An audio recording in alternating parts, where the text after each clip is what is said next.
Assalamualaikum warahmatullahi wabarakatuh. Perkenalkan, nama saya Audia Mansyani.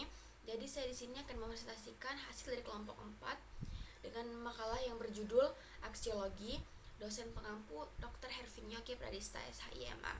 Lanjut saja ke latar belakang. Ilmu pengetahuan berkembang pesat seiring dengan kemajuan teknologi dan peradaban.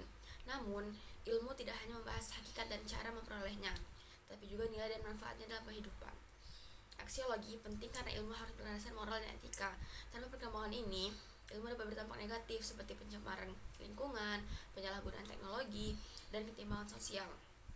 Dalam era modern ini, muncul dilema etika dalam bioteknologi, kecerdasan buatan, dan rekayasa genetika. Oleh karena itu, ilmu harus dikembangkan dengan mempertimbangkan nilai-nilai etis agar memberikan manfaat bagi masyarakat dan lingkungan. Lanjut ke pengertian aksiologi. Aksiologi adalah cabang filsafat yang membahas nilai dan manfaat ilmu dalam kehidupan manusia. Secara etimologis, aksiologi berasal dari bahasa Yunani aksios, yaitu nilai, dan logos yaitu ilmu.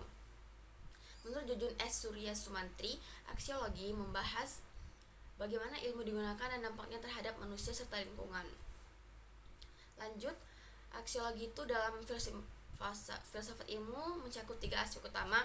Yang pertama itu ada ilmu pengetahuan, yaitu ilmu harus bermanfaat dan mempertimbangkan kesejahteraan manusia serta lingkungan. Yang kedua itu ada etika dan moral. Penerapan ilmu harus sesuai dengan etika seperti dalam kedokteran dan kecerdasan buatan. Dan yang terakhir itu ada sosial dan teknologi. Ilmu harus memberikan manfaat nyata seperti energi terbarukan dan inovasi pendidikan. Lanjut saja ke fungsi aksiologi. Aksiologi fungsinya itu adalah memberikan landasan etis dan dalam pengambilan keputusan. Dalam kedokteran dan teknologi, aksiologi membantu pengambilan keputusan yang sesuai dengan etika, seperti pentingnya persetujuan pasien dalam uji coba medis.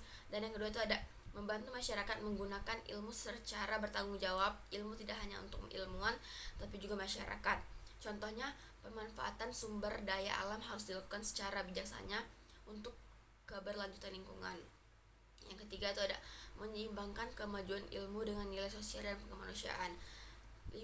Ilmu yang berkembang pesat harus tetap mempertimbangkan dampak sosial dan moral, seperti dalam rekayasa genetika agar tidak menimbulkan ketimpangan etika. Dan yang selanjutnya ada nilai-nilai aksiologi. Yang pertama itu ada nilai etika, yaitu moralitas, menentukan apakah ilmu itu digunakan untuk kebaikan atau keburukan. Yang kedua itu ada nilai estetika, yaitu keindahan, mengutamakan unsur keindahan dalam penerapan ilmu.